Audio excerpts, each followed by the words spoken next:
Hello monster friend, how are you? In the previous pill, I talked about number in variable and I will continue on that subject now. Example 15. Can we use number in the variable? It depends. You cannot start variable with number 1, 2, 3 fries equals round 6.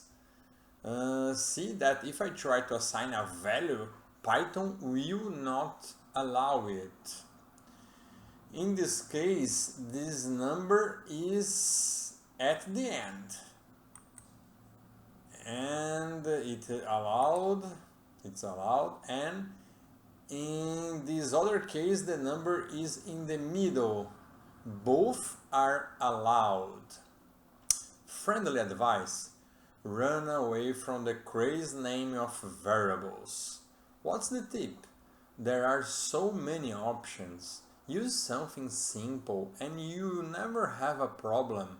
Variable 1, x1, x2, x3, password 123, A, B, or C. Okay, well, that's it for now. I will see you on the next pill. Bye bye.